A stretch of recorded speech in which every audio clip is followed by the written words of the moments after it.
Bismillahirrahmanirrahim. Honorable participants, viewers and dear students, English grammar and composition کے آج کے lesson میں ہم آپ کو ویلکم کرتے ہیں اور خوش آمدید کہتے ہیں۔ آج کا لیسن نہ صرف ایگزامینیشن پوائنٹ آف ویو سے بہت امپارٹنٹ ہے بلکہ انگلش کی سمجھ بوجھ کے لیے، فہم کے لیے اور کمپریہنشن کے لیے بھی بہت اہمیت کا حامل ہے۔ آج ہم ناؤن کلاز کے بارے میں پڑھیں گے۔ ناؤن کلاز جو کہ سب آرڈینیٹ کلاز کی ہی ایک قسم ہے، یہ noun clause does the work of a noun. Noun clause ایک ناؤن کا کام کرتی ہے۔ Functions of noun clause are as under. Noun clause کے فنکشنز مندرجہ ذیل ہیں۔ It may be the subject, یہ سبجیکٹ ہو سکتی ہے، یعنی سبجیکٹ کی شکل میں ہو سکتی ہے۔ It may be the object, یہ آبجیکٹ کی شکل میں ہو سکتی ہے۔ It may be the direct object, یہ ڈائریکٹ آبجیکٹ میں ہو سکتی ہے۔ It may be the object of a preposition, یہ کسی پریپوزیشن کے آبجیکٹ کے طور پر ہو سکتی ہے۔ It may be the indirect object, یہ انڈائریکٹ آبجیکٹ کی شکل میں ہو سکتی ہے۔ تو ناؤن کلاز کی بنیادی صفات دو ہی ہیں اور اس کی ایڈنٹیفیکیشن، پہچان دو طرح سے کی جا سکتی ہے کہ اگر سبجیکٹ کے طور پر کوئی کلاز لکھی گئی ہو تو وہ بھی ناؤن کلاز ہی ہوتی ہے، اور اگر آبجیکٹ کے طور پر کوئی کلاز لکھی گئی ہو تو وہ بھی ناؤن کلاز ہی ہوتی ہے۔ چونکہ سبجیکٹ اور آبجیکٹ دونوں بالعموم ناؤن ہی ہوتے ہیں یا پھر پرو ناؤن ہوتے ہیں، اور پرو ناؤن بھی دراصل کسی ناؤن کے سبسٹیٹیوٹ کے طور پر ہی لکھے جاتے ہیں۔ مثلا اسلم پلیز فٹ بال۔ اب دیکھیں، اسلم سبجیکٹ ہے تو یہ بھی ناؤن ہے، اور فٹ بال آبجیکٹ ہے تو یہ بھی ناؤن ہے۔ تو بعض اوقات ان ناؤنس کی جگہ پرو ناؤن استعمال کر لیا جاتا ہے عام سینٹینسز میں، لیکن وہ پرو ناؤن بھی دراصل کسی ناؤن کے ہی سبسٹیٹیوٹ ہوتے ہیں اور کسی ناؤن کی ہی نمائندگی کرتے ہیں۔ تو اس لیے ناؤن کلاز کی آسان سی پہچان یہ ہے کہ یہ سبجیکٹ کے طور پر لکھی جاتی ہے یا آبجیکٹ کے طور پر لکھی جاتی ہے، کیونکہ سبجیکٹ اور آبجیکٹ کسی ناؤن کی ہی نمائندگی کر رہے ہوتے ہیں۔ تو اس سے ناؤن کلاز بآسانی پہچانی جا سکتی ہے۔ آخر پہ ہم ڈائریکٹ آبجیکٹ اور انڈائریکٹ آبجیکٹ کے بارے میں بھی پڑھیں گے۔ اب ہم ان کی اگزامپلس دیکھتے ہیں۔ شی فیئرز، اسے ڈر ہے۔ دیٹ شی ول فیل، کہ وہ فیل ہو جائے گی۔ اس میں دو کلازز ہیں، شی فیئرز اور دوسری کلاز ہے دیٹ شی ول فیل۔ اب دیکھیں، شی سبجیکٹ ہے، فیئرز ورب ہے، اور ریڈ کلر میں جو انڈر لائن کیا گیا پارٹ ہے، کلاز ہے، وہ آبجیکٹ ہے۔ تو چونکہ یہ جو ریڈ کلر میں نظر آ رہا ہے حصہ، یہ والی کلاز چونکہ آبجیکٹ کے طور پر لکھی گئی ہے، اس لیے یہ ناؤن کلاز ہے۔ اب دوسرا سینٹینس دیکھیں، دی ٹیچر ول پنش، استاد سزا دے گا، ہوسو ایور، جو کوئی بھی، از گلٹی، جو کوئی بھی قصوروار ہے، جو کوئی بھی قصوروار ہے ٹیچر سزا دے گا۔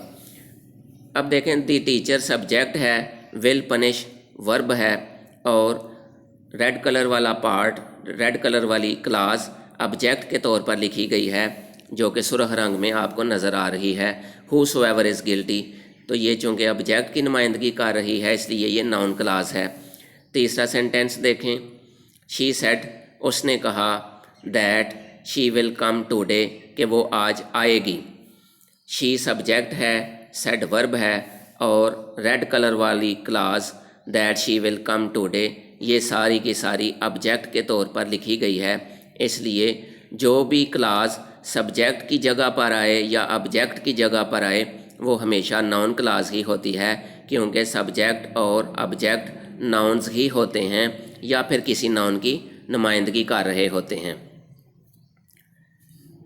آئی ڈو ناٹ نو، میں نہیں جانتا ہوں، what you want to do, کہ تم کیا کرنا چاہتے ہو۔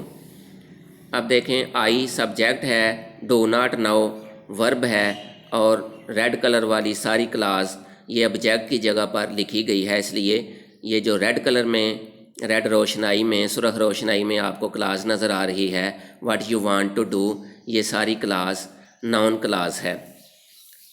شی از گوئنگ ٹو، وہ جا رہی ہے، ٹو ویئر شی وینٹ، جہاں وہ گئی تھی، لاسٹ ایئر، پچھلے سال، وہ جا رہی ہے جہاں وہ پچھلے سال گئی تھی۔ اب دیکھیں شی سبجیکٹ ہے، از گوئنگ ورب ہے، اور آگے ٹو پریپوزیشن آئی ہے، اور ٹو پریپوزیشن کے آبجیکٹ کے طور پر اس کلاس کو لکھا گیا ہے جو سرخ رنگ میں انڈر لائن کی گئی ہے، where she went last year. تو چونکہ یہ پریپوزیشن کا آبجیکٹ ہے اس لیے یہ بھی چونکہ آبجیکٹ ہے تو آبجیکٹ ناؤن کی ہی نمائندگی کرتے ہیں، تو یہ ناؤن کلاس ہے جو سرخ رنگ میں انڈر لائن کی گئی ہے۔ یو ریپلائڈ، تم نے جواب دیا، دیٹ کہ یو وڈ کم، تم آؤ گے۔ یو ریپلائڈ ایک کلاس یہ ہے، اور دیٹ یو وڈ کم یہ بھی ایک کلاس ہے جو کہ ناؤن کلاس ہے کیونکہ آبجیکٹ کی جگہ پر لکھی گئی ہے۔ شی وینٹ، وہ گئی، to see what happened, to see یہ دیکھنے کے لیے کہ واٹ ہیڈ ہیپنڈ کہ کیا واقعہ ہوا ہے۔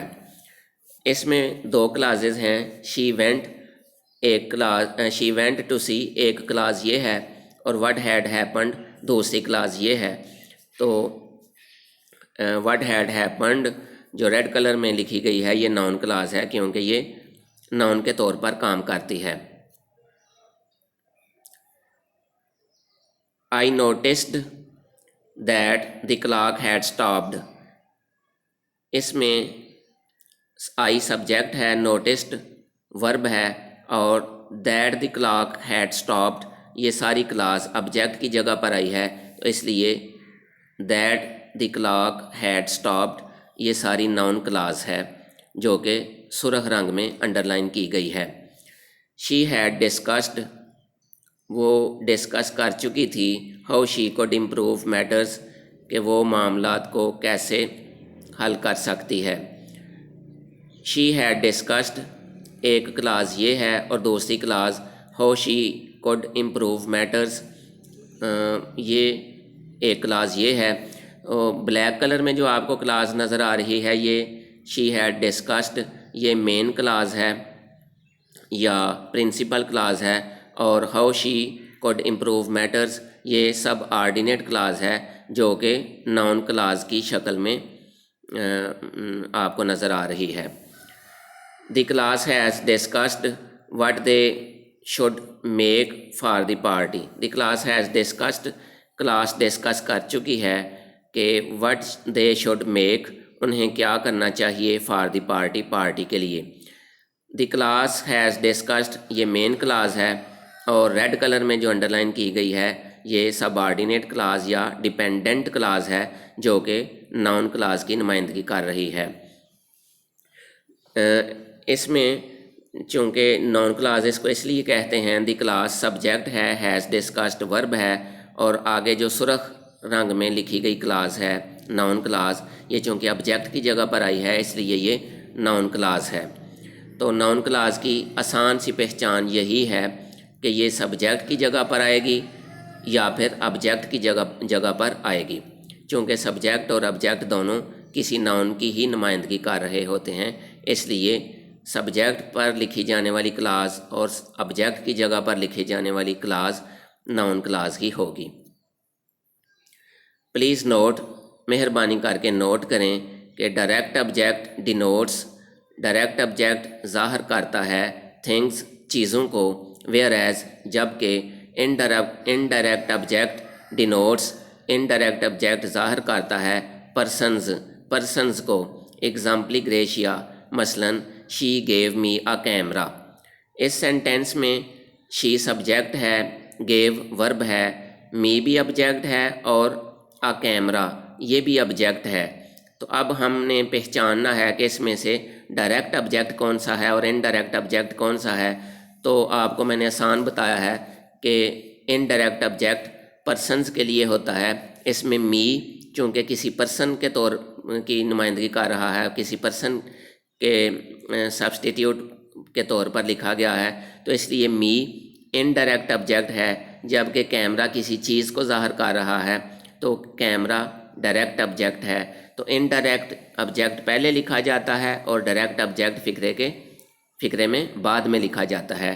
اب دوسری اگزامپل دیکھیں. شی ٹولڈ می، اس نے مجھے سنائی. اے گڈ اسٹوری، ایک اچھی سی کہانی. اس نے مجھے ایک اچھی سی کہانی سنائی. تو اس میں شی سبجیکٹ ہے، ٹولڈ ورب ہے، می بھی آبجیکٹ ہے اور اے گڈ اسٹوری یہ بھی آبجیکٹ ہے. تو می پرسنز کو ظاہر کرتا ہے تو می انڈائریکٹ آبجیکٹ ہے، جبکہ اسٹوری کوئی نہ کوئی چیز ہے تو یہ اسٹوری ڈائریکٹ آبجیکٹ ہے. تو indirect objects always return before the direct object. تو ڈائریکٹ آبجیکٹ بعد میں لکھے جاتے ہیں اور انڈائریکٹ آبجیکٹ پہلے لکھے جاتے ہیں. اب یہ دیکھیں، camera and story are direct objects. Camera اور اسٹوری ڈائریکٹ آبجیکٹس ہیں کیونکہ یہ کسی چیز کو انڈیکیٹ کر رہے ہیں. می is indirect object. Me indirect object ہے بیکاز اٹ شوز پرسنز، کیونکہ یہ والا ورڈ پرسنز کو ظاہر کرتا ہے. Indirect object is written before the direct object. Indirect object کو ڈائریکٹ آبجیکٹ سے پہلے لکھا جاتا ہے.